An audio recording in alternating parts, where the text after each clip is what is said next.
मनुष्य जैसा सोचता है जेम्स एलन द्वारा लिखी गई अंतर्राष्ट्रीय बेस्टसेलर बुक रह चुकी है। 1904 में लगभग एक अनजान अंग्रेज जेम्स एलन ने एक छोटी पुस्तक अज ए मैन थिंकेथ लिखी। यह पुस्तक विश्व भर में स्वयं सहायक पुस्तकों में से एक महान पुस्तक बन गई।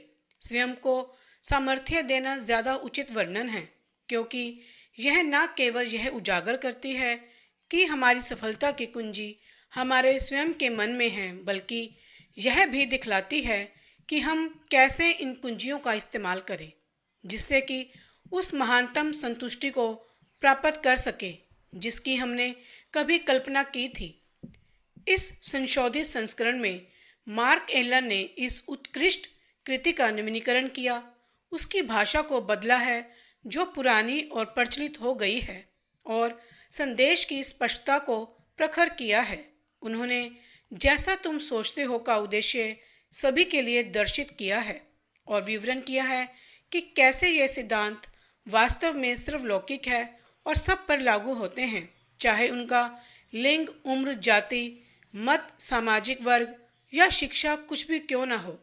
जैसा तुम सोचते हो एक साधारण लेकिन फिर भी शक्तिशाली स्मरण है कि हम जो भी प्राप्त करते हैं और जो भी प्राप्त करने में असफल होते हैं वह हमारे अपने विचारों का साक्षात फल है। हम अपने भाग्य के निर्माता हैं। प्रसिद्ध लेखक जेम्स एलन की पुस्तक एज ए मैन थिंकेथ सन 1902 में प्रकाशित हुई थी। ब्रिटिश दार्शनिक लेखक जेम्स एलन का जन्म इंग्लैंड के लिसेस्टर में 28 नवंबर 1864 को हुआ था। वो एक जाने माने कवि वे दार्शनिक लेखक थे। उनकी रचनाएं आज भी हमें प्रेरणा देती हैं, जो सर्व सहायता लेखकों के लिए प्रेरणा का एक स्रोत रहे। उन्होंने अपनी प्रेरणादायक पुस्तकों और कविता की सहायता से एक जन आंदोलन खड़ा किया, जिसने करोड़ों बदलाव करने में मदद की। एलन 2 भाइयों में सबसे बड़ा था। उनकी मां पढ़ी लिखी नहीं थी। उनके पिता विलियम एक फैक्ट्री के मालिक थे। 1879 में मध्य इंग्लैंड के कपड़ा व्यापार में मंदी के बाद एलन के पिता ने काम खोजने और परिवार के लिए एक नया घर स्थापित करने के लिए अकेले अमेरिका की यात्रा की। माना जाता है कि 2 दिनों के भीतर उनके पिता को न्यूयॉर्क सिटी अस्पताल में मृत घोषित कर दिया गया था। माना जाता है कि यह लूट और हत्या का मामला था। 15 साल की उम्र में परिवार को अब आर्थिक आपदा का सामना करना पड़ रहा था। एलन को स्कूल छोड़ने और काम खोजने के लिए मजबूर किया गया था। उनका कहना था कि रेल के इंजन के पास खड़े होकर देखो, काम करने वाली भाप ऊर्जा की आवाज़ कोई नहीं सुन पाता, केवल बेकार जाने वाली भाप ऊर्जा ही शोर मचाती है। जो ऊर्जा और शक्ति आपके अंदर उपयोग हो रही है वह गुप्त और अज्ञात रहती है। तुम जो शोर मचाते फिरते हो और उपद्रव करते हो यह बेकार जाने वाली बिना काम की ऊर्जा और शक्ति है। जैसा दिल है वैसा जीवन है। मन में ही वही बाहर आता है, उसके बिना कुछ भी नहीं हो सकता। मन में जो छुपा है वही बाहर पक कर निकलता है। मनुष्य अपने दिल में जैसा सोचता है वैसा ही होता है। यह मनुष्य के पूरे जीवन को ही सम्मिलित नहीं करता, बल्कि इतनी व्यापक है। जैसा दिल है वैसा जीवन है। मन में है वही बाहर आता है, उसके बिना कुछ भी नहीं हो सकता। मन में जो छुपा है वही बाहर पककर निकलता है। मनुष्य अपने दिल में है। मनुष्य अक्सर वैसा ही बन जाता है जैसा वह सोचता है। उसका चरित्र उसके तमाम विचारों का ही योगफल है।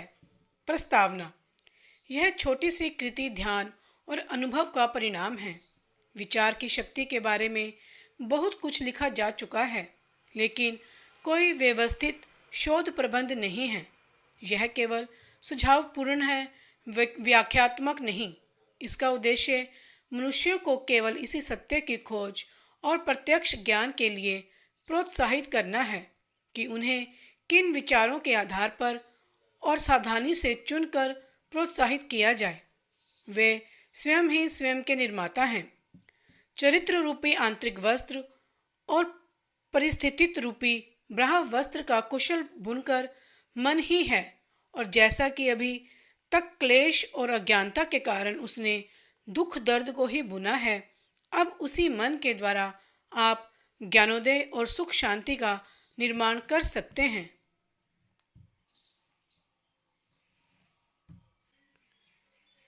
चैप्टर 1, विचार और चरित्र। मनुष्य अपने दिल में जैसा सोचता है वैसा ही होता है। यह मनुष्य के पूरे जीवन को ही सम्मिलित नहीं करती, बल्कि इतनी व्यापक है कि उसके जीवन के हर पहलू, हर दशा पर अपनी छाप बनाए रखती है। मनुष्य अक्सर वैसा ही बन जाता है जैसा वह सोचता है। उसका चरित्र उसके तमाम विचारों का ही योगफल है।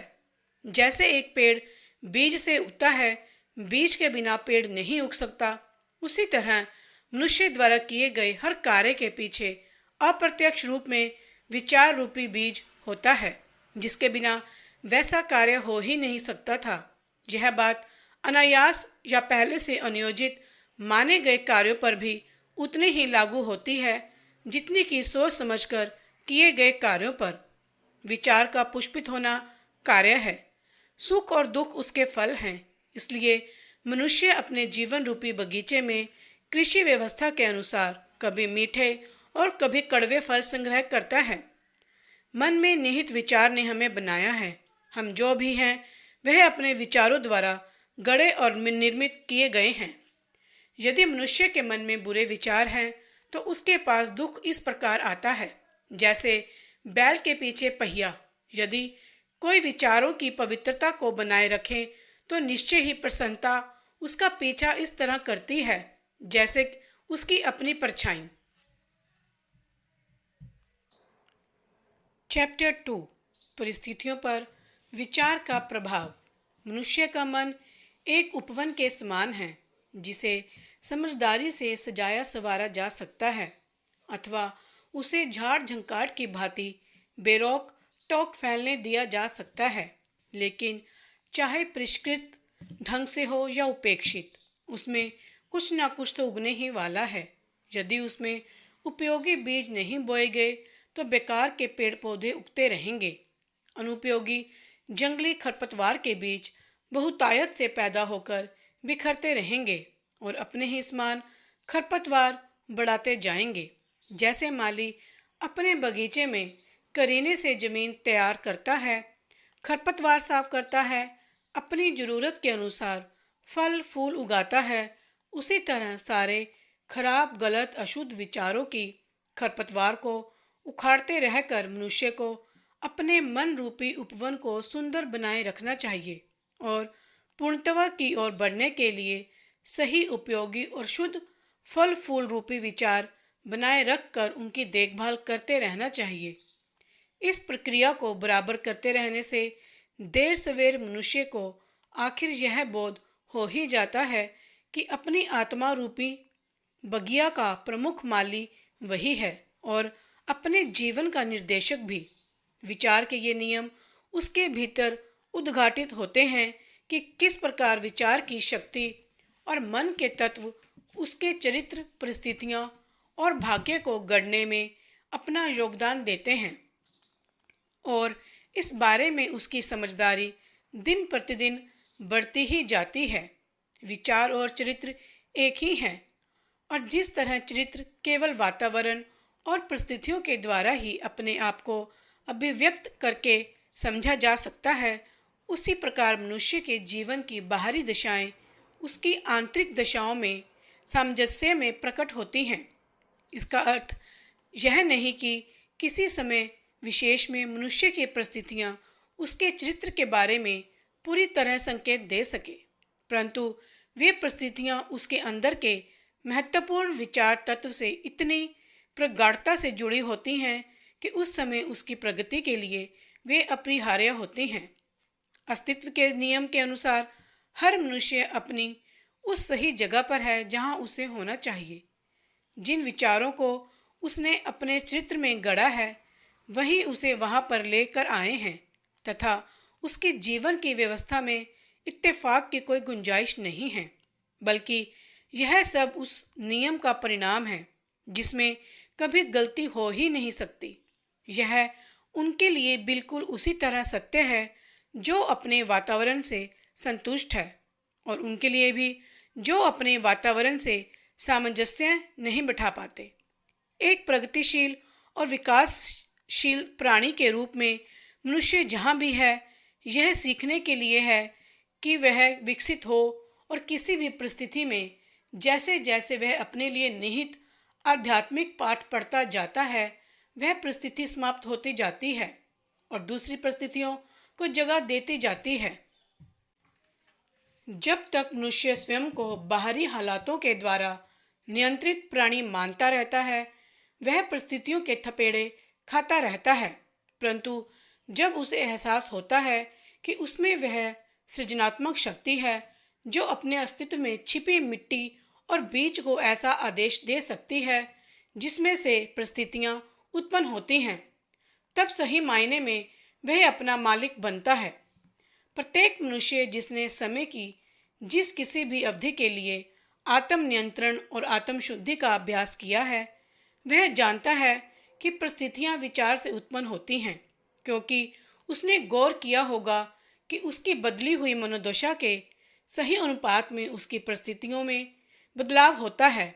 यह बात इतनी सटीक है कि जब मनुष्य ईमानदारी से अपने चरित्र की कमियों को सुधारने की कोशिश करता है और बड़ी तेजी से विशिष्ट प्रगति करता है, तब वह तीव्र गति से एक के बाद दूसरे उतार चढ़ाव से गुजरता जाता है। आत्मा उस चीज को आकर्षित करती है जिसे वह रहस्यमय रूप से अपने अंतर में आश्रय देती है। वह उससे स्नेह करती है और उससे डरती भी है। वह अपनी संजोई हुई आकांक्षाओं की चरम सीमा पर पहुंचता है और अपनी बेलगाम इच्छाओं के स्तर तक गिरता जाता है। परिस्थितियां वह साधन है जिससे आत्मा स्वयं को प्राप्त करती है। हर बीज रूपी विचार जिसे बोया जाता है या जिसे मन में छिपाकर पनपने दिया जाता है, वह वहां अपनी जड़ें जमाकर अपनी तरह की पैदावार करता है और देर सवेर वह क्रिया में फलीभूत हो जाता है तथा अवसर और परिस्थिति की अपनी फसल देता जाता है। अच्छे विचारों से अच्छे फल तथा बुरे विचारों से बुरे फल प्राप्त होते हैं।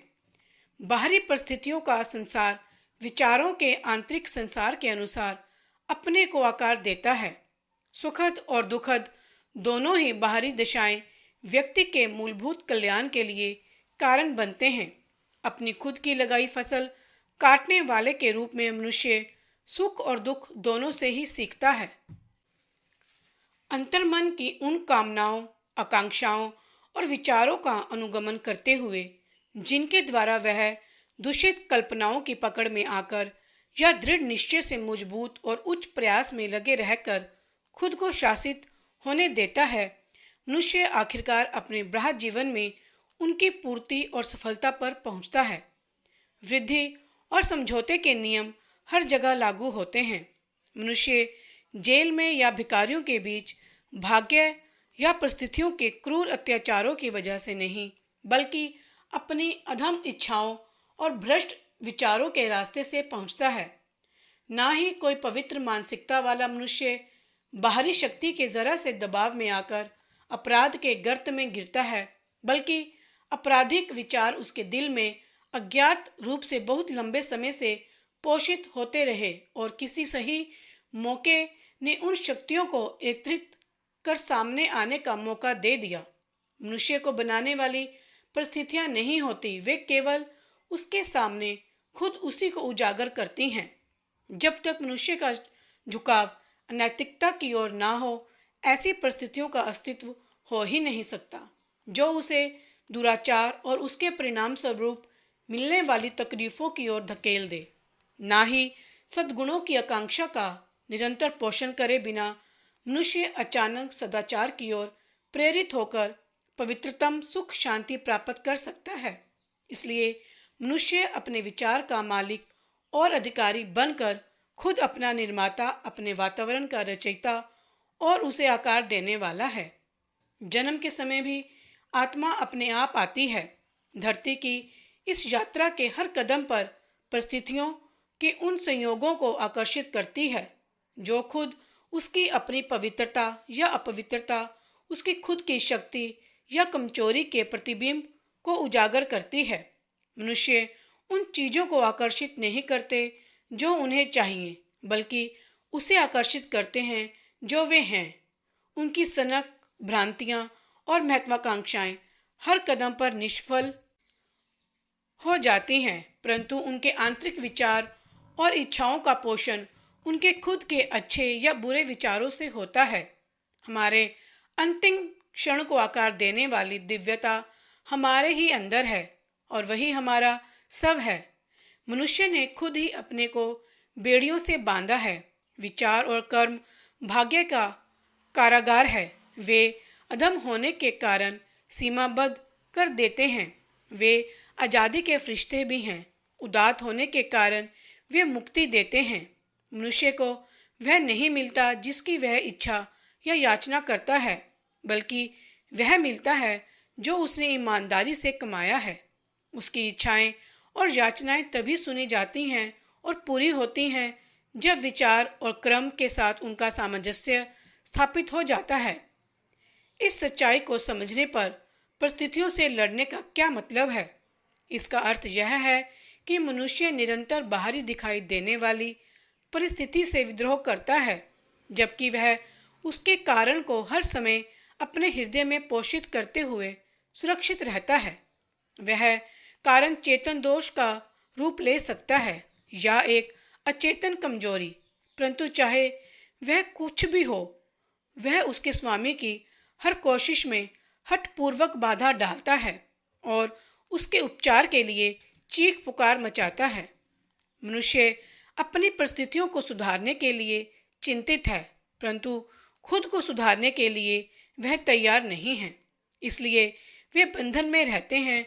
जो मनुष्य खुद सूली पर चढ़ने से नहीं डरता, वह उस उद्देश्य को पूरा करने से कभी नहीं चूकेगा जिसका उसने मन बना लिया है। यह बात लौकिक चीजों पर भी उतनी ही लागू होती है जितनी पारलौकिक पर। जिस मनुष्य का एकमात्र लक्ष्य संपत्ति अर्जित करना है, उसे भी अपने लक्ष्य को प्राप्त करने से पहले अनेक व्यक्तिगत त्याग करने के लिए तैयार रहना पड़ता है। फिर उसे जो एक सुदृढ़ और संतुलित जीवन पाना चाहता है, कितने ज्यादा त्याग करने के लिए तैयार रहना होगा। एक ऐसा मनुष्य जो बिल्कुल कंगाल है, वह सदा ही इस बात के लिए चिंतित रहता है कि उसकी परिस्थितियां और घर के साधनों में सुधार आ जाए। फिर भी वह हर समय कामचोरी करता है और अपने इस व्यवहार को यह कहकर उचित ठहराता है कि उसे वेतन बहुत कम मिल रहा है। ऐसा मनुष्य उन सरल मूल सिद्धांतों को नहीं समझ पाता जो संपन्नता का सच्चा आधार है। अपनी कंगाली से उभरने के लिए वह पूरी तरह अयोग्य है, बल्कि असलियत तो यह है कि वह निष्क्रिय, भ्रामक और अमानवीय विचारों पर मनन करते हुए उन्हें क्रियान्वित करने के कारण कंगाली के गहरे गर्त को आकर्षित करता है। दूसरा एक बहुत संपन्न मनुष्य है जो अपने पेटूपन के कारण किसी दर्दनाक लंबी बीमारी से ग्रस्त है। हालांकि उससे मुक्त होने के लिए वह हर संभव खर्च करने को तैयार है, लेकिन अपनी खाने पीने की गलत आदतों को वह कभी नहीं छोड़ेगा। एक और तो वह अपना स्वास्थ्य चाहता है और दूसरी ओर स्वाद के लिए अप्राकृतिक और गरिष्ठ भोजन खाकर तृप्त भी होना चाहता है। ऐसा मनुष्य स्वास्थ्य प्राप्त करने के लिए नितांत अयोग्य है, क्योंकि उसने स्वस्थ जीवन का पहला सिद्धांत ही अभी तक नहीं सीखा। एक और मनुष्य है जो अपने मजदूरों को उपयुक्त वेतन देने से बचने के लिए धूर्तता पर उतर आता है और ज़्यादा मुनाफा कमाने के चक्कर में उनका वेतन कम कर देता है। ऐसा मनुष्य समृद्धि के लिए बिल्कुल अयोग्य है। जब उसकी संपन्नता और प्रतिष्ठा का दिवाला निकल जाता है, तो बिना यह जाने कि अपनी इस हालत का जिम्मेदार वह खुद है, वह अपनी परिस्थितियों को दोष देता है।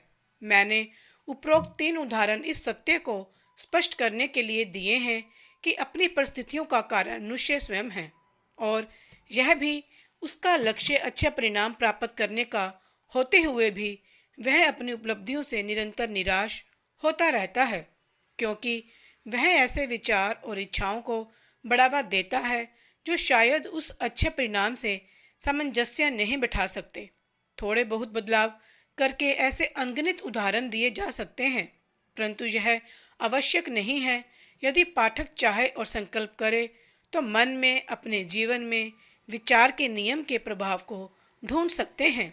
जब तक ऐसा ना किया जाए, सिर्फ बाहरी तथ्य विवेचना का आधार नहीं बन सकते।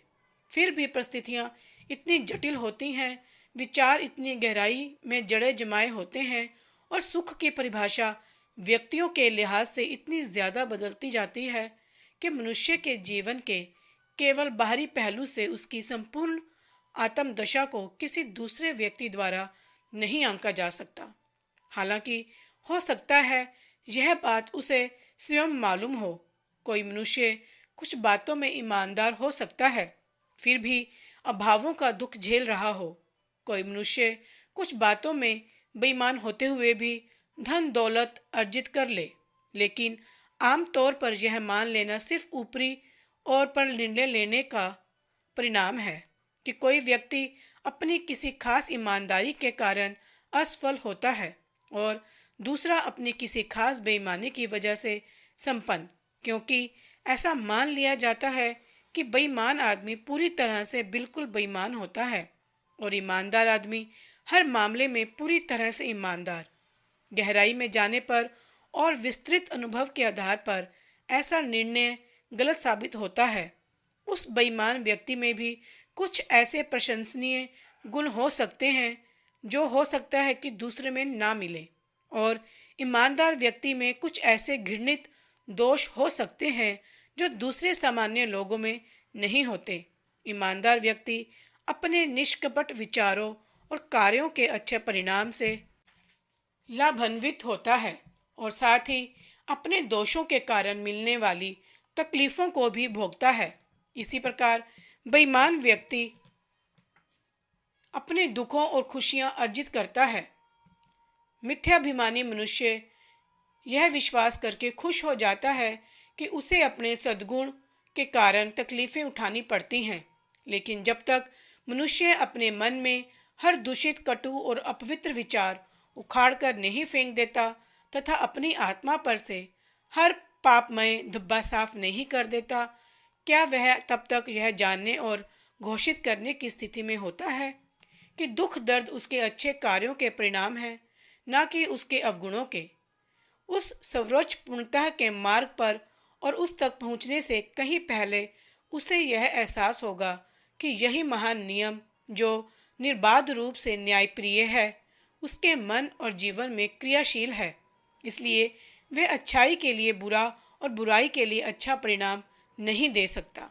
ऐसा विवेक जागृत होने के बाद जब वह पीछे मुड़कर अपने पिछले जीवन की दृष्टिहीनता और अज्ञानता को देखता है, तब उसे समझ में आएगा कि उसका जीवन हमेशा ही न्याय संगत रूप से सुव्यवस्थित था और अब भी है। अतीत के अच्छे और बुरे सारे अनुभव तीव्र गति न्याय संगत रूप से उसके सब को विकसित करने के लिए काम कर रहे थे। उसका वह सब जो अभी भी विकसित है। अच्छे विचारों और कर्मों का परिणाम कभी भी बुरा नहीं हो सकता, ना ही बुरे विचारों और कर्मों का परिणाम अच्छा हो सकता है। जैसे मक्का की खेती से मक्का और बिच्छू बूटी से बिच्छू बूटी के अलावा कुछ और पैदा नहीं हो सकते, परंतु मनुष्य प्रकृति के भौतिक स्तर पर तो इस नियम को समझता है और उसके अनुसार काम करता है, लेकिन इन्हें गिने ही ऐसे होते हैं जो इस नियम को मानसिक और नैतिक स्तर पर समझते हैं। इसलिए सर्वसाधारण इससे सहयोग नहीं करते। तकलीफें सदा ही किसी न किसी दिशा में गलत विचार के परिणाम में होती हैं। यह इस बात का संकेत है कि व्यक्ति खुद अपने आप से अपने अस्तित्व के नियम में सामंजस्य नहीं बिठा पाता। दुख तकलीफ का एकमात्र और सर्वोपरि इस्तेमाल होता है शुद्धिकरण के लिए और उन सबको नष्ट करने के लिए जो अनावश्यक और अशुद्ध है, जो निर्मल है, उसके लिए तकलीफ समाप्त हो जाती है। सोने में से पूरी तरह अशुद्धि निकाल देने के बाद उसे तपाने का कोई अर्थ नहीं है। एक पूरी तरह स्वच्छ और प्रबुद्ध व्यक्ति कतई दुखी नहीं हो सकता।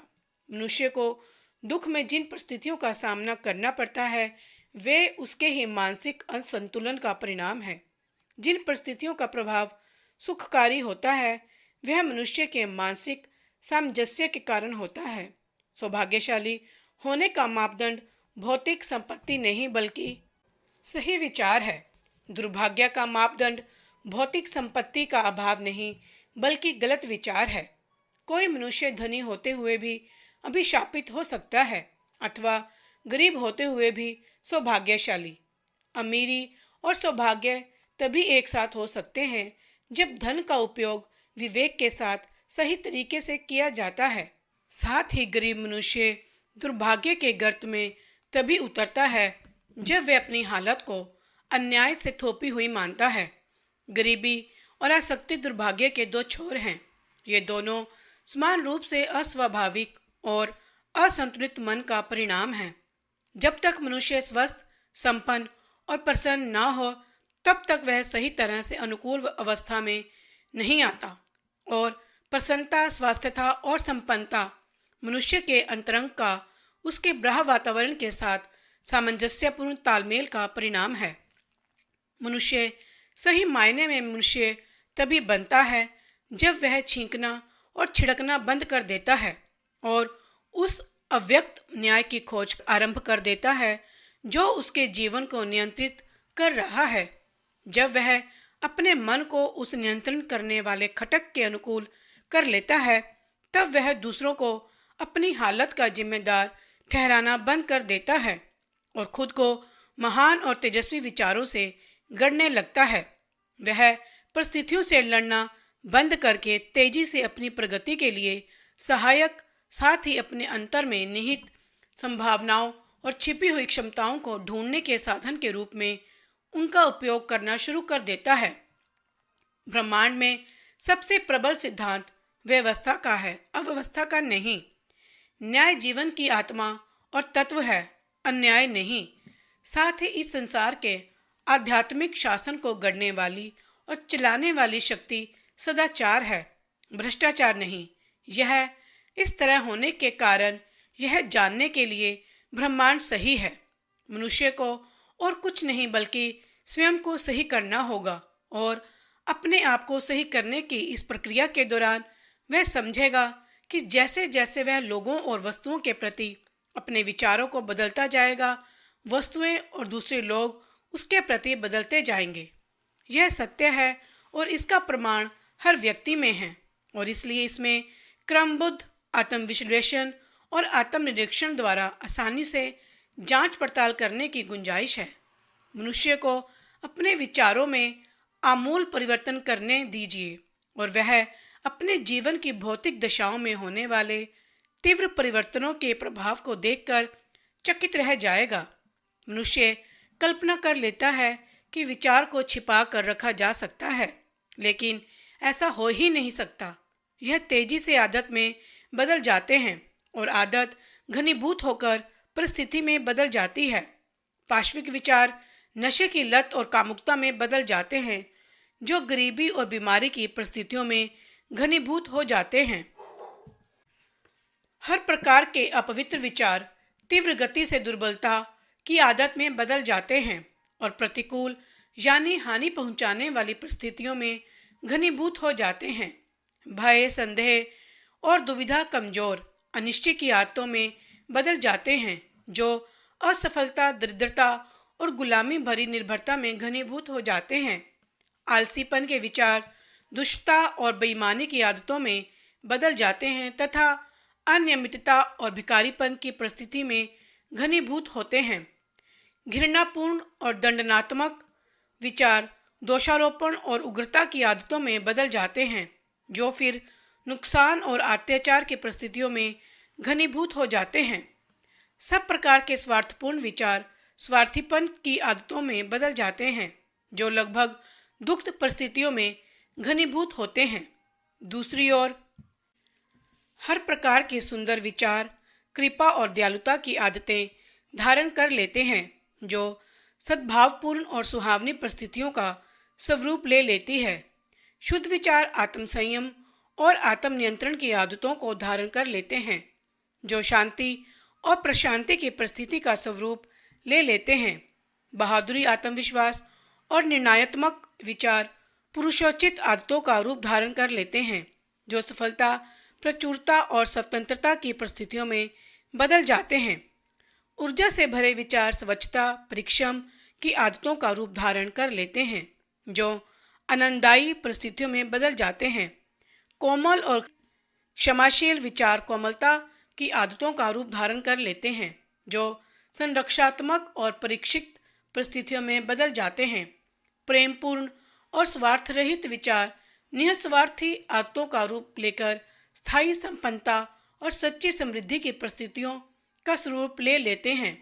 अच्छे या बुरे विचारों की कोई विशेष श्रृंखला यदि चलती रहे तो वह चरित्र और परिस्थितियों पर अपना प्रभाव देने से नहीं चूकती।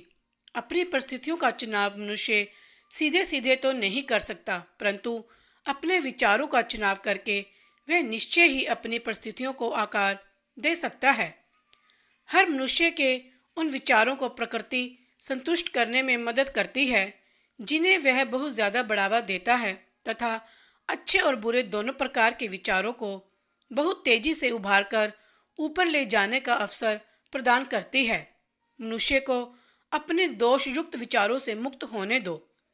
सारा संसार उसकी ओर स्नेहपूर्ण होकर उसकी मदद करने के लिए तैयार हो जाएगा। उसे अपने कमजोर और दूषित विचारों को दूर कर लेने दो और बस देखो, उसके मजबूत इरादों में मदद के लिए हर कदम पर अनेक मौके सामने उभर आएंगे। उसे अच्छे विचारों को प्रोत्साहित करने दो और कोई भी बदकिस्मती उसे गरीब और शर्मिंदगी की मजबूरी से बांध नहीं सकेगी।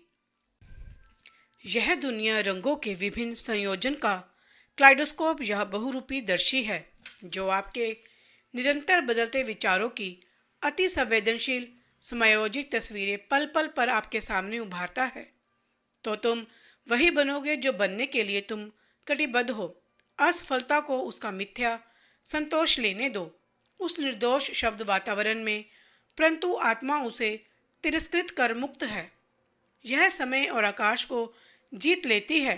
मौके रूपी उस शेखीबाज छलिया को डराकर और हालात की तानाशाही को आदेश देकर मुकुट उतार सेवक की जगह भर दो। मानवीय इच्छा, वह अदृश्य शक्ति अमर आत्मा की संतान किसी भी लक्ष्य के लिए चीर कर राह बना सकती है, भले ही ग्रेनाइट की दीवार बीच में हो। देरी होने से धैर्य मत खो, बस इंतजार करो समझदारी से। जब आत्मा उठकर आज्ञा देती है, देवी देवता भी आज्ञा पालन को तत्पर रहते हैं। चैप्टर 3 विचार का स्वास्थ्य और शरीर पर प्रभाव। शरीर मन का सेवक है। यह मन के क्रियाकलापों का पालन करता है, चाहे वे जानबूझकर चुने गए हों या स्वतः ही व्यक्त किए गए हों। अनैतिक विचारों के आदेश पर शरीर तेजी से बीमारी और सड़न के गर्त में धंस जाता है। सुंदर और सुखद विचारों के आदेश पर वह सुंदरता और यौवन रूपी वस्त्र धारण कर लेता है। बीमारी और स्वास्थ्य जैसी परिस्थितियां मूलतः विचार में होती हैं। अस्वास्थ्यकर विचार स्वयं को अस्वस्थ शरीर द्वारा व्यक्त करेंगे। ऐसा माना गया है कि डर के विचार मनुष्य को इतनी तेजी से मार सकते हैं जैसे पिस्तौल गोली, और वाकई में वह हजारों लोगों को निरंतर मार रहे हैं। हालांकि धीरे धीरे बीमारी उन्हीं को होती है जो बीमारी से भयभीत रहते हैं।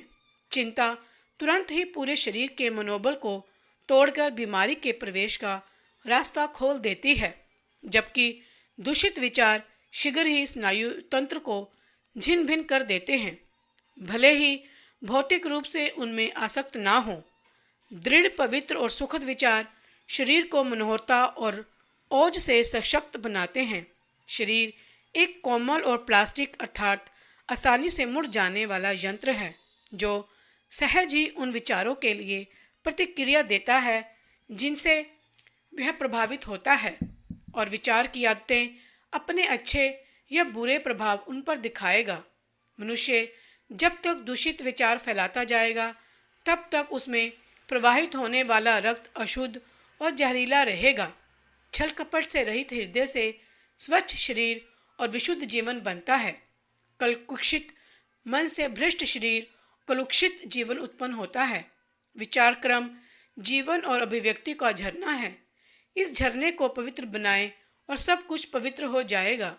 जब तक मनुष्य अपने विचारों को नहीं बदलेगा तब तक खान पान बदलने से उसे कोई मदद नहीं मिलेगी। जब मनुष्य अपने विचारों को शुद्ध बना लेता है तब उसे तामसिक भोजन की कामना नहीं रहती। स्वच्छ विचारों से स्वच्छ आदतें बनती हैं। वे तथाकथित संत जो नहाते नहीं हैं वास्तव में संत नहीं हैं। वह जिसने अपने विचारों को शुद्ध करके दृढ़ता प्रदान की है उसे नुकसान पहुंचाने वाले सूक्ष्म जीवों को महत्व नहीं देना है। यदि आप स्वयं अपने शरीर की रक्षा करना चाहते हैं तो आप अपने मन को चौकन्ना रखिए। यदि आप अपने को नया जीवन प्रदान करना चाहते हैं तो सबसे पहले अपने मन को सुंदर बनाइए। द्वेष, ईर्ष्या, निराशा, विषाद के विचार शरीर के स्वास्थ्य और रौनक को खत्म कर देते हैं। अप्रिय चेहरा अकस्मात नहीं आ जाता बल्कि कटु विचारों द्वारा बनता है। झुर्रियां जो चेहरे को बिगाड़ती हैं उनका कारण है मूर्खता, दुर्वासना और घमंड। मैं एक 96 वर्ष की महिला को जानता हूँ जिसका चेहरा किसी अबोध लड़की जैसा दीप्तिवान है। एक और व्यक्ति है जो अधेड़ उम्र के करीब है जिसका चेहरा बेमेल रूपरेखा में खींचा रहता है। पहला मधुर और खुशनुमा स्वभाव का परिणाम है जबकि दूसरा दुर्वासना और असंतोष का परिणाम। आपको तब तक मधुर और हितकारी आवास नहीं मिल सकता जब तक आप अपने कमरे में हवा और सूर्य के प्रकाश को निर्बाध रूप से ना आने दें। इसलिए मन में खुशी, सद्भाव और प्रशांतता के विचार सिर्फ सरलता से प्रवेश होने का परिणाम है। स्वस्थ शरीर और तेजस्वी सुखद शांत मुखमंडल वयोवृद्धों के चेहरों पर सहानुभूति द्वारा बनी झुर्रियां होती हैं। दूसरों के चेहरे पर सशक्त और पवित्र विचारों का प्रभाव होता है जबकि अन्य के चेहरों पर दुर्वासना का प्रभाव होता है। कौन उन्हें पहचान नहीं पाएगा? वे लोग जो ईमानदारी से जीवन यापन करते हैं उनके लिए उम्र ढलते सूर्य के समान शांत, प्रशांत और मृदुल है। हाल में ही मैंने एक दार्शनिक को उसकी मृत्युशैया पर देखा है। वह सिर्फ उम्र से ही वृद्ध था। जितनी मधुरता और शांति से उसने अपना जीवन जिया था उसकी मृत्यु भी वैसी ही थी।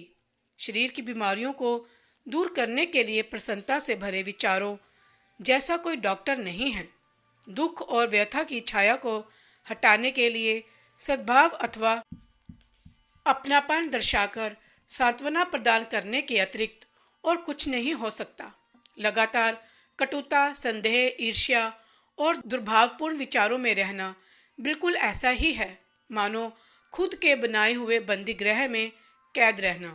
परंतु सभी के बारे में अच्छा सोचना, सभी के साथ प्रसन्न रहना, धैर्यपूर्वक सभी में अच्छाइयों को ढूंढने का प्रयास करना, ऐसे निस्वार्थ विचार ही स्वर्ग के द्वार हैं और दिन प्रतिदिन हर प्राणी के प्रति शांति के विचार बनाए रखने वालों को अनुपम शांति मिलेगी।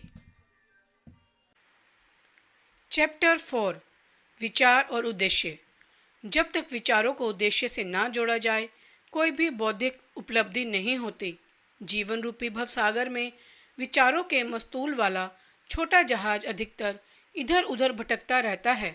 लक्ष्य विहीनता एक दुर्गुण है और इधर उधर भटकना उस व्यक्ति के लिए जारी नहीं रहना चाहिए जो विनाश और विध्वंस से साफ बचकर निकल जाना चाहता है। वे लोग जिनके लिए जीवन में कोई विशेष उद्देश्य नहीं है वे स्वयं पर तरस खाते हैं और आसानी से छोटी छोटी चिंताओं, दुख, दर्द और तकलीफ़ों के शिकार हो जाते हैं। जानबूझकर किए गए पाप, कर्म, ये सभी बातें कमजोरियों को दर्शाती हैं जिनका परिणाम होता है नुकसान, अप्रसन्नता, असफलता। क्योंकि शक्ति से विकसित होने वाले इस ब्रह्मांड में कमजोरी स्थायी नहीं रह सकती। मनुष्य को अपने हृदय में किसी न्याय संगत उद्देश्य को धारण करना चाहिए और उसे पूरा करने के लिए कृत संकल्प होना चाहिए। इस उद्देश्य को अपने विचारों का केंद्र बिंदु बनाना चाहिए।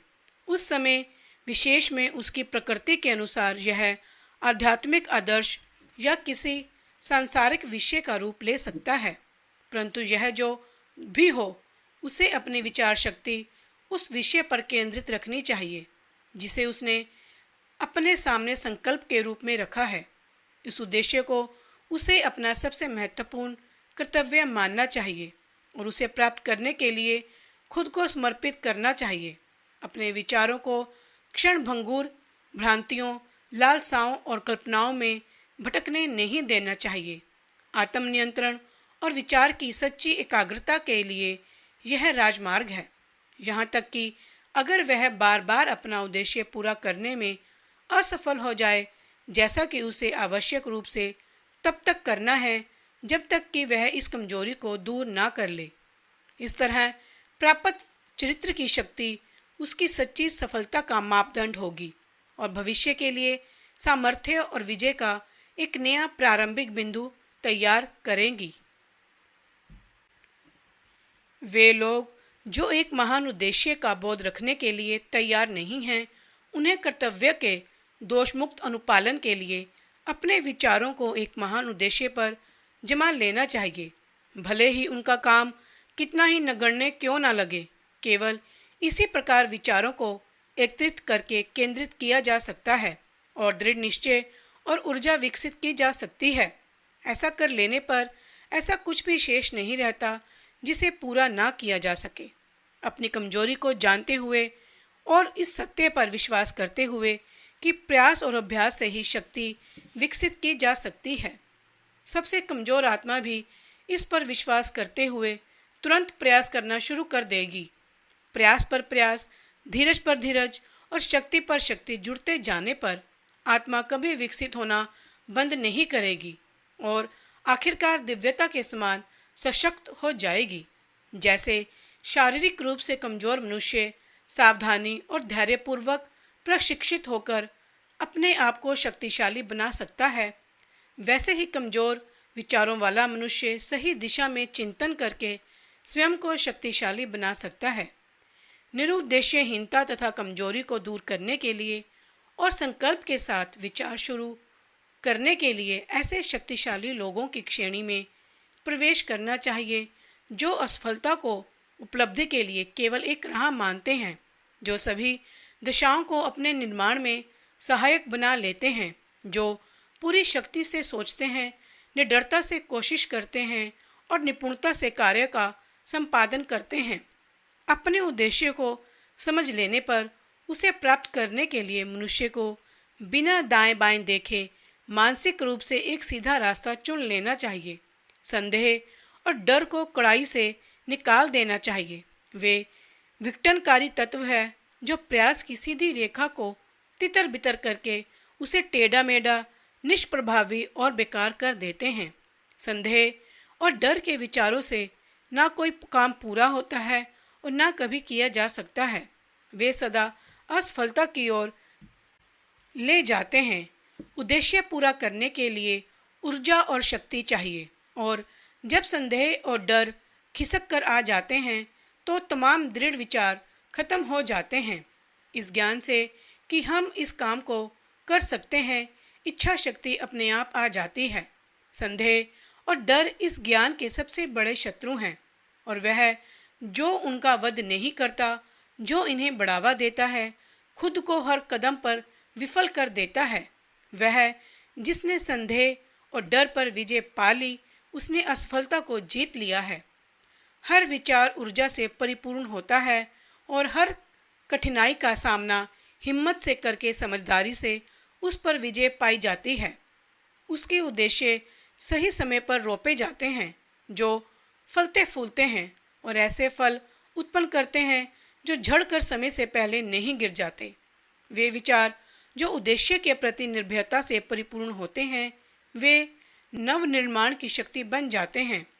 वह जो इस बात को जानता है वह मात्र अस्थिर विचारों और चंचल उत्तेजनाओं का पुलिंदा न रहकर कुछ उच्चतर और सशक्त बनने को तैयार हो जाते हैं। वह जो ऐसा करता है वह सचेत रहकर समझदारी से अपनी मानसिक शक्तियों को नियंत्रित करने वाला बन जाता है। चैप्टर 5 उपलब्धि में विचार तत्व। वह सब कुछ जो मनुष्य प्राप्त करता है या जो प्राप्त करने में असफल रहता है वह सीधे सीधे उसके अपने विचारों का परिणाम है। उचित रूप से व्यवस्थित जगत में संतुलन के अभाव का अर्थ होगा पूरी तरह से विनाश, जिसमें व्यक्तिगत जिम्मेदारी संपूर्ण होनी चाहिए। मनुष्य की कमजोरी और शक्ति, पवित्रता और अपवित्रता उसकी अपनी होती है, किसी अन्य मनुष्य की नहीं। वे खुद उसके द्वारा उत्पन्न होती है, किसी और के द्वारा नहीं, और उन्हें केवल उसी के द्वारा बदला जा सकता है, किसी अन्य के द्वारा कभी नहीं। उसकी परिस्थिति भी उसकी अपनी होती है, किसी और मनुष्य की नहीं। उसका दुख और उसकी खुशी भीतर से पैदा होती है। जैसा वह सोचता है वैसा ही वह होता है, जैसा वह सोचना जारी रखता है वह वैसा ही रहता है। कोई बलवान मनुष्य दूसरे कमजोर मनुष्य की मदद तब तक नहीं कर सकता जब तक वह कमजोर मनुष्य मदद लेने के लिए तैयार ना हो, और तब भी कमजोर मनुष्य को खुद ही बलवान बनना चाहिए।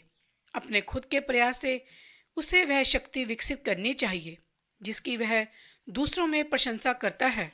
उसकी परिस्थिति को उसके अलावा कोई और नहीं बदल सकता। मनुष्यों के लिए यह सोचना और कहना बहुत सामान्य होता है। बहुत से मनुष्य गुलाम होते हैं क्योंकि उनमें एक अत्याचारी है। हमें अत्याचारी से नफरत होनी चाहिए। अब फिर भी कुछ लोगों में इस निर्णय को पलटने की प्रवृत्ति बढ़ रही है कि वे कहें एक मनुष्य अत्याचारी है क्योंकि बहुत से गुलाम होते हैं, तो हम गुलामों का तिरस्कार करें। सच्चाई यह है कि अत्याचारी और गुलाम अज्ञानता में सहयोगी है। ऊपरी तौर पर वे एक दूसरे को दुख देते हैं, जबकि वास्तव में खुद को दुख देते हैं। आदर्श ज्ञान उत्पीड़ित की कमजोरी में और अत्याचार करने वाले की शक्ति के दुरुपयोग दोनों में नियम की कार्यवाही देखता है। आदर्श प्रेम दोनों ही स्थितियों में अपरिहार्य तकलीफ को देखकर किसी की भी निंदा नहीं करता। आदर्श करुणा अत्याचारी और उत्पीड़ित दोनों को ही गले लगा लेती है। वह जिसने कमजोरी पर विजय हासिल कर ली है और तमाम स्वार्थपूर्ण विचारों को दूर कर लिया है, वह न अत्याचारी होता है और न ही उत्पीड़ित। वह स्वतंत्र है। मनुष्य केवल अपने विचारों को सुधार कर ही ऊंचा उठ सकता है, विजय प्राप्त कर सकता है। अपने विचारों को उन्नत करने से इनकार करने पर वह कमजोर, दयनीय और दुखी रहता है। मनुष्य को किसी भी चीज को हासिल करने से पहले, चाहे वह सांसारिक वस्तुएं ही हों, उसे अपने विचारों को पाशविक आसक्ति की गुलामी के ऊपर उन्नत करना ही होगा। इसमें सफलता हासिल करने के लिए भले ही वह तमाम पशुवृत्ति और स्वार्थपरता ना छोड़ पाए, फिर भी कम से कम उसका कुछ अंश तो उसे त्यागना ही होगा।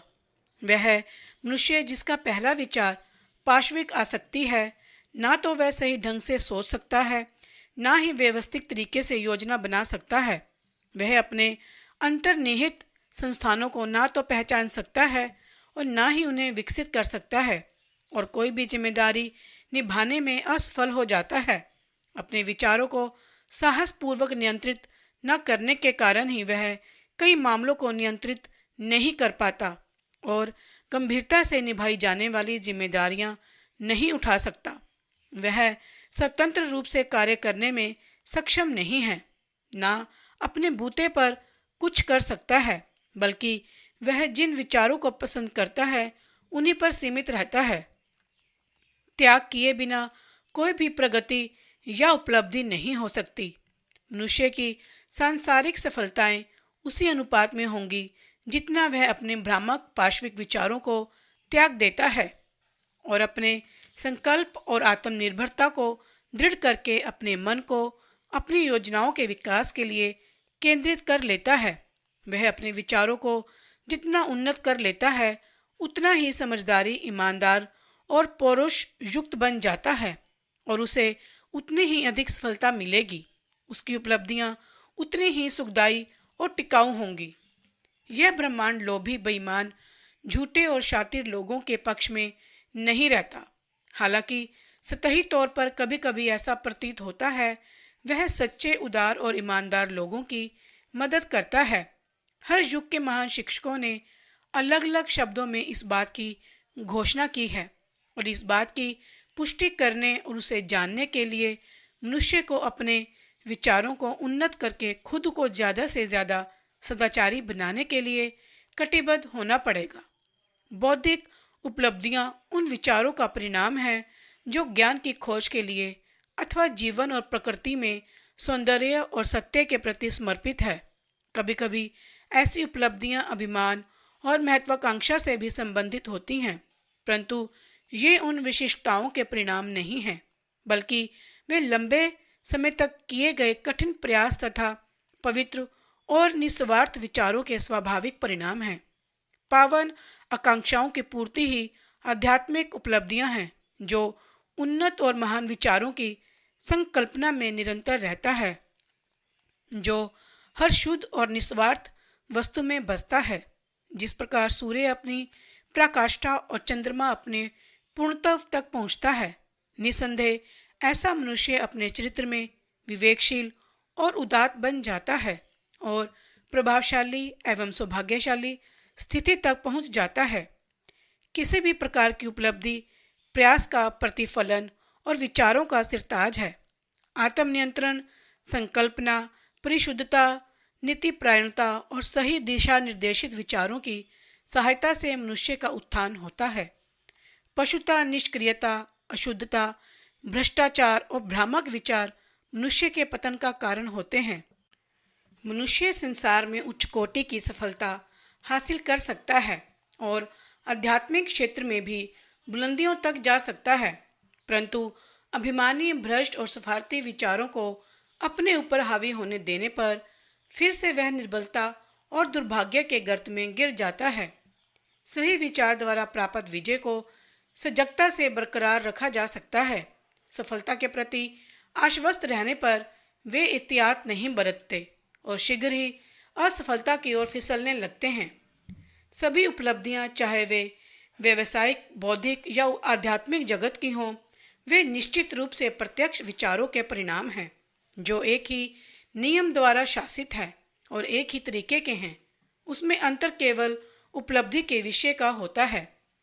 वह जो कम हासिल करना चाहता है उसे कम त्याग करना पड़ेगा, वह जो अधिक प्राप्त करना चाहता है उसे अधिक त्याग करना पड़ेगा, और जो उच्चतम को प्राप्त करना चाहता है उसे महान त्याग करना पड़ेगा। चैप्टर 7 प्रशांति।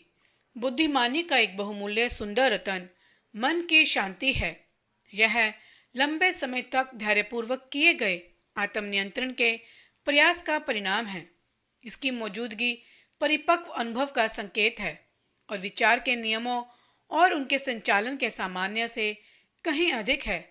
मनुष्य उसी अनुपात में शांत रहता है जितना कि वह स्वयं को विचारों द्वारा विकसित जीव समझता है, क्योंकि ऐसे ज्ञान के लिए दूसरों के बारे में यह समझना जरूरी हो जाता है कि वे लोग उनके खुद के विचारों का परिणाम हैं, और जैसे जैसे वह सही समझ विकसित कर लेता है तथा कारण और प्रभाव के फलस्वरूप अधिकाधिक स्पष्टता से वस्तुओं के आपसी संबंधों को देख सकता है, वह संतुलित, स्थिर और शांत बना रहता है तथा जरा जरा सी बात पर परेशान और दुखी होकर आग बबूला हो जाना और बात का बतंगड़ बनाना बंद कर देता है।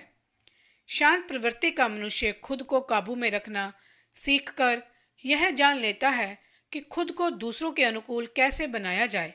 बदले में वे उसकी आध्यात्मिक शक्ति का सम्मान करते हैं और महसूस करते हैं कि वे उससे कुछ सीख सकते हैं और उस पर भरोसा कर सकते हैं। मनुष्य जितना ही भीतर से शांत होता जाता है, भलाई के प्रति उसकी सफलता, उसका प्रभाव और उसकी शक्ति उतनी ही अधिक होती जाती है। एक सामान्य व्यापारी भी अनुभव करेगा कि जैसे जैसे वह आत्म नियंत्रण और धीरज विकसित करता है, अपने व्यापार में वह उतनी ही अधिक संपन्नता प्राप्त करता है, क्योंकि लोग सदा ही ऐसे मनुष्य के साथ संबंध रखना पसंद करेंगे जिसका आचरण प्रभावशाली रूप से संयमित होता है। शांत और प्रभावशाली मनुष्य सदा ही सम्मान और स्नेह का पात्र होता है। वह प्यासी धरती पर छायादार वृक्ष या तूफान में आश्रय देने वाली चट्टान के समान है। शांत चित्त हृदय, मधुर स्वभाव और संतुलित जीवन को भला कौन नहीं चाहेगा। इससे फर्क नहीं पड़ता कि बरसात है या धूप, या जिनके पास ऐसे आशीर्वाद हैं उनमें क्या परिवर्तन आ रहे हैं, क्योंकि वे सदा की आकर्षक, मधुर और शांत बने रहते हैं। चरित्र का वह उत्कृष्ट संतुलन जिसे हम प्रशांतता कहते हैं, संस्कृत का अंतिम अध्याय है। आत्मा का फलन है। यह उतना ही मूल्यवान है जितना कि विवेक, जो सोने से भी या खरे सोने से भी अधिक वांछित है। एक प्रशांत जीवन के मुकाबले केवल धन के पीछे भागना कितना निरर्थक है।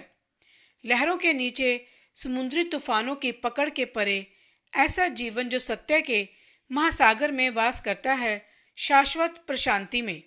हम ऐसे कितने ही लोगों को जानते हैं जो अपने जीवन को कटुता से भर लेते हैं और अपने विस्फोटक स्वभाव से जीवन में उसका सर्वनाश कर लेते हैं।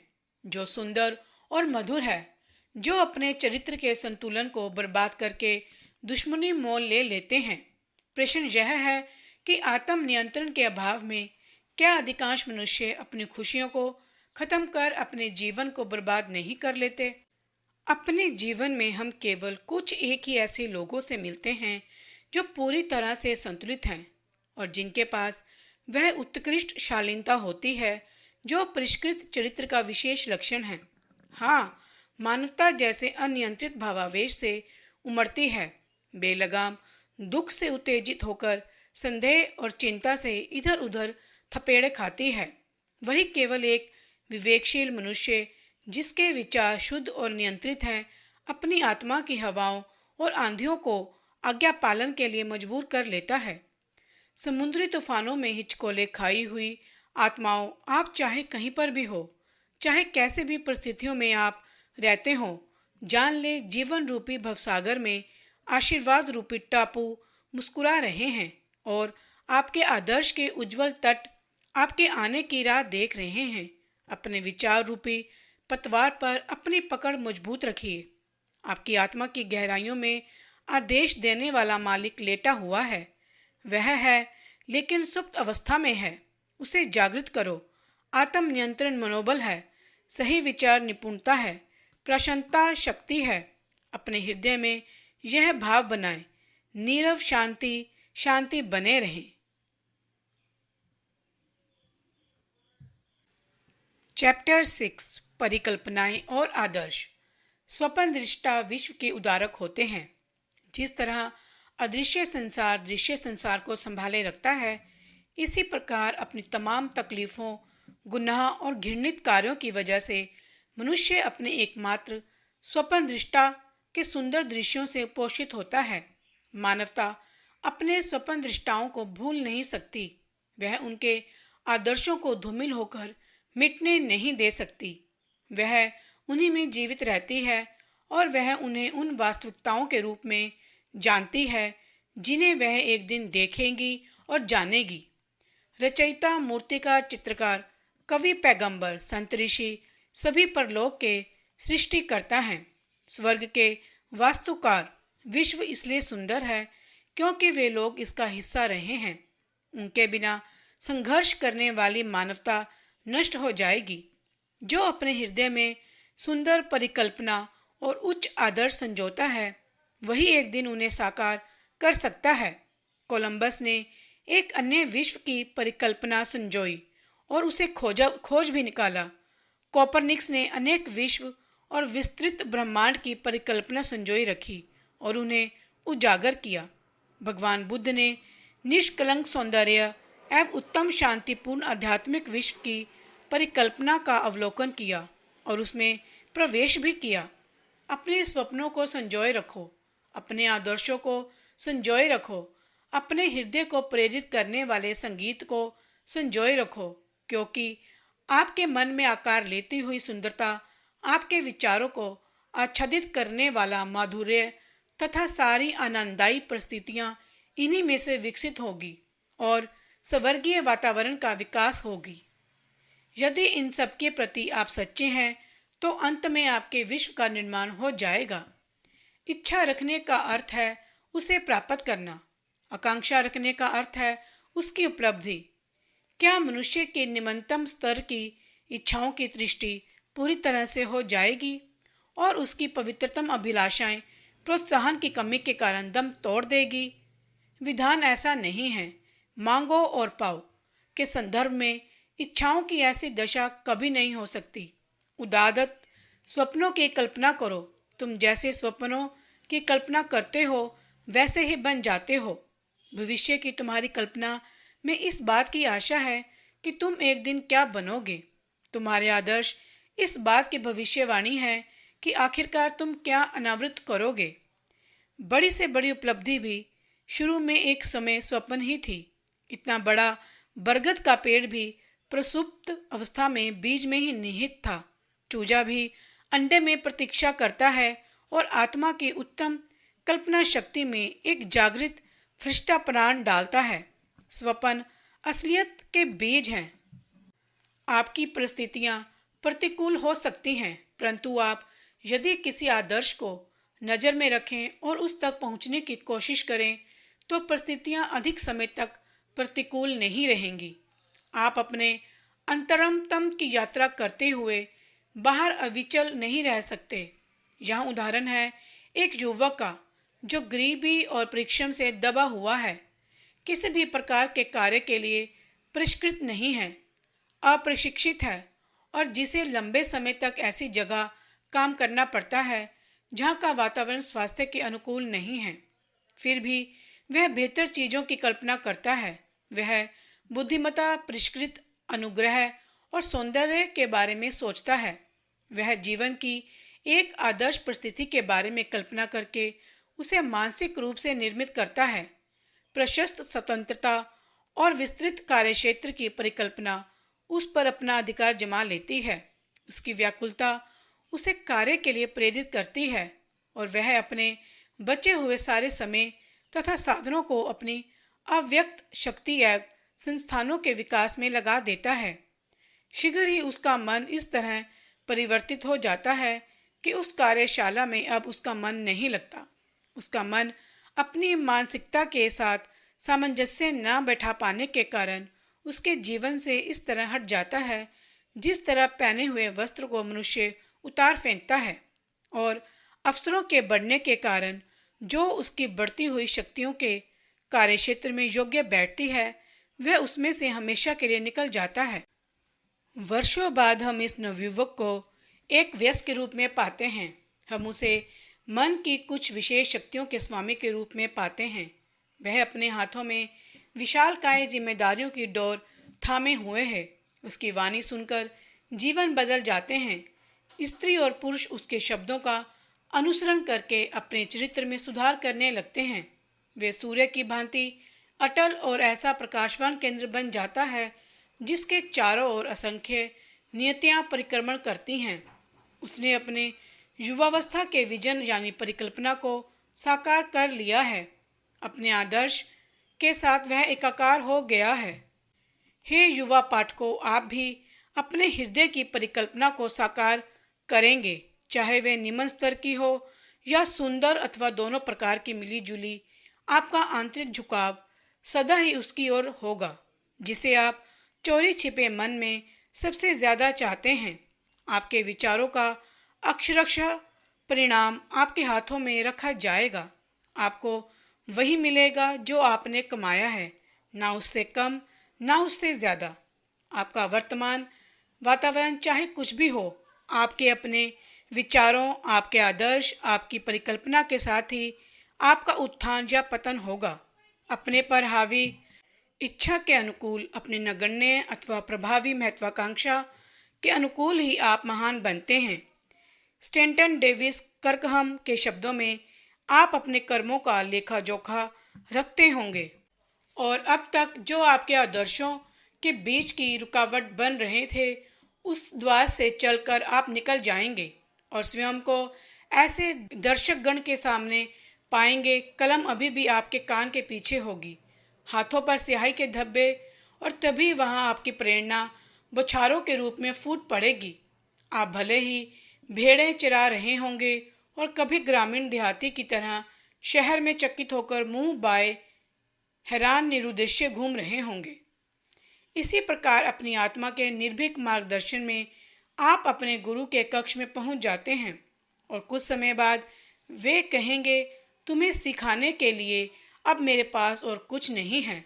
अब आप गुरु बन गए हैं। जो अभी कुछ देर पहले तक भेड़ें चराते समय महान चीज़ों के स्वप्न देखा करता था, इस संसार के पुनरुत्थान के कार्य को अपने ऊपर लेने के लिए आपको आरी और रंदा छोड़ देना पड़ेगा।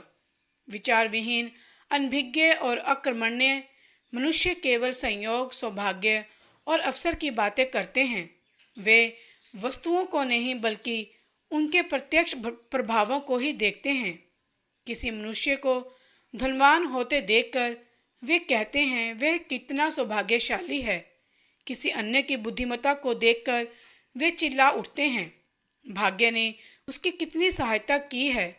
इसी तरह किसी दूसरे के संतुसुलभ चरित्र और सर्वमान्य जनता पर उसके गहरे प्रभाव को देखकर वे टिप्पणी करते हैं, देखो जीवन के हर मोड़ पर संयोग कैसे उसकी मदद करता है। इन पुरुषों ने अपने उस अनुभव को पाने के लिए स्वेच्छा से जिन संघर्षों, असफलताओं और मुसीबतों का सामना किया है, वे उन्हें नहीं देखते। उन्हें उन लोगों के द्वारा किए गए त्याग और निर्भीक प्रयासों का कोई ज्ञान नहीं है कि किस तरह से उन्होंने प्रत्यक्ष रूप से ऐसी स्थिति जिस पर पार ना पाया जा सके, पर अपनी श्रद्धा और विश्वास को बनाए रखा है कि वे उस पर विजय प्राप्त करेंगे और अपने हृदय की परिकल्पना को साकार करेंगे। वे लोग उनके मन की व्यथा और अंधकार को नहीं जानते। वे केवल उस बाहरी उत्साह और प्रकाश को ही देख पाते हैं जिसे वे भाग्य का नाम दे देते हैं। वे लोग मुसीबतों से भरी उनकी लंबी यात्रा नहीं देख पाते, बल्कि केवल सुहावने लक्ष्य को देखकर कहते हैं, कैसी खुशकिस्मती। वे कष्टों से भरी इस प्रक्रिया को नहीं समझते, केवल परिणाम को देखकर उसे संयोग मान लेते हैं। सभी मानवीय मामलों में प्रयास और परिणाम होते हैं और प्रयास की दृढ़ता ही परिणाम का परिमाण है, संयोग नहीं। शक्तियाँ भौतिक, बौद्धिक, आध्यात्मिक, संपत्ति रूपी उपहार प्रयास के वे फल हैं जो पूर्ण किए विचार, पूरे किए गए लक्ष्य और साकार की गई परिकल्पनाएं हैं।